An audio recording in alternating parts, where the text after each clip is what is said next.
Alright, we should be safe here for the night. Bloody hell. We can't go on like this. Running and running and running. What are we? We aren't made for this. We're playing a game of cat and mouse with the enemy and with the goddamn rodents. What would my father say if he were alive? If he saw me cowering into some cave on the side of a mountain just to escape some men with swords? He'd laugh. He'd want me to die. He was a brave man, and look at me. His son, his only living blood. I'm pathetic.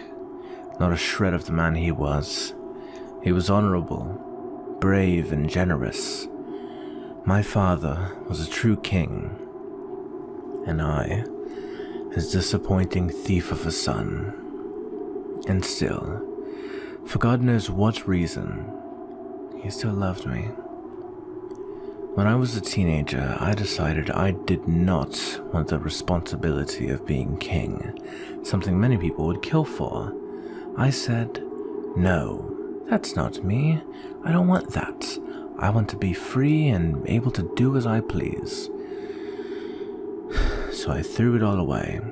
I ran away from the castle, shaved my hair, and became a bum, living on the streets and stealing apples. Not often does a prince undergo such a sudden change in lifestyle. Anyway, after stealing so much food from the local bakers and merchants, I finally got caught. It was bound to happen eventually. I was stupid. I wasn't a thief. Well, I wasn't a very good one at least. Normally, the penalty for stealing in my father's kingdom is to have your hand chopped off with a rusty cleaver. But once the knight who arrested me realized who I was, he took me to my father. Needless to say, he went easy on me. I still have both of my hands. In fact, all he gave me was a stern talking to and a slap on the cheek. He didn't have it in him. He wouldn't allow his own son to be mutilated despite my crimes against the public. He let me walk away with all of my body parts on the condition that I return to the castle as heir to the throne. So that's what I did.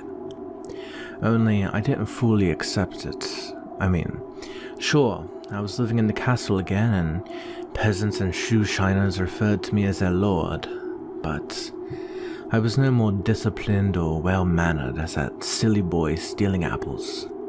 And now that I was in the castle again, the apples I stole were so much sweeter. I didn't have to worry about food or anything of that sort. Instead, I would steal luxury goods, golden chalices from which my father would drink, large diamond-encrusted earrings my mother would wear. See, my family was wealthy, but that wealth didn't exactly extend to myself. My father knew that if he gave me even a small cut of his riches, that I would take it and run off across the land to some foreign kingdom where he'd never find me.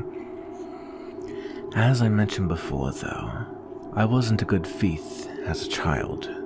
I was mad at my father and stole to get away, yes, but more than that, as a form of rebellion, I guess you could say.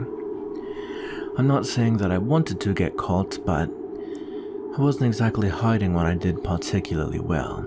The golden cups, the earrings, the fine steel of his knives and daggers. They wouldn't just overlook these missing items. No, they would realize that they were missing. And when they did, do you know who they first suspected? Maybe some of their servants or kitchen maids, or maybe some whore one of the knights had snuck over for the night. No. They knew who stole from them the minute they noticed. And when my father entered my quarters and searched through my cabinets, he found exactly what he knew he would. Now, my family was in a unique position. On one hand, they wanted to keep me around to become king after my father's death. but on the other, I was a thief and a disappointment. I was stealing from my own family, and not just any family, no. We weren't peasant farmers.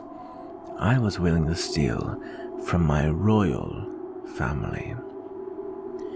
This ended up royally fucking me.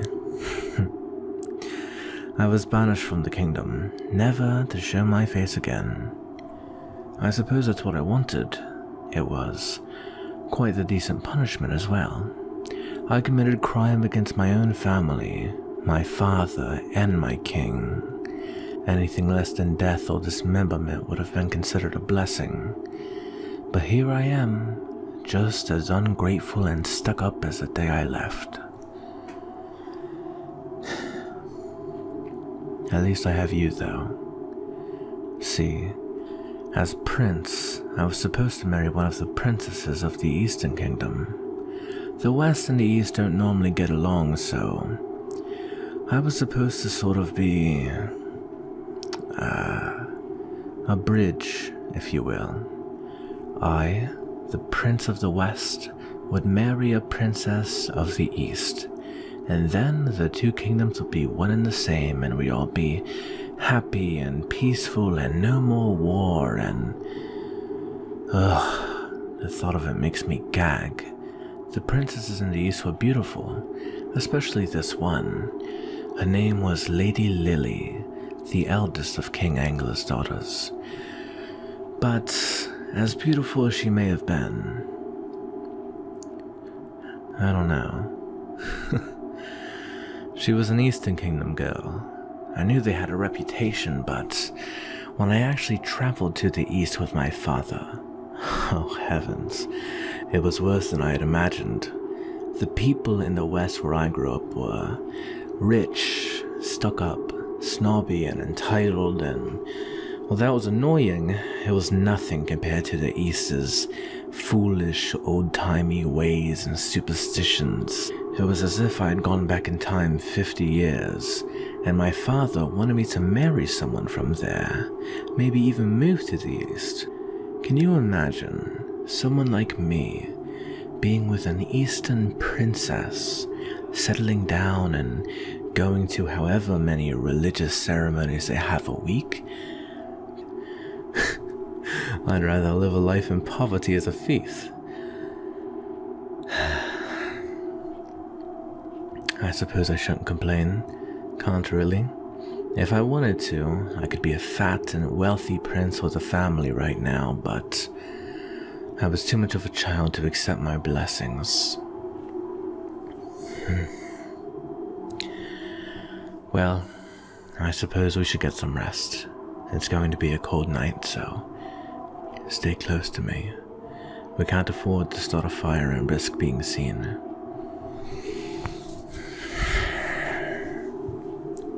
Sleep tight.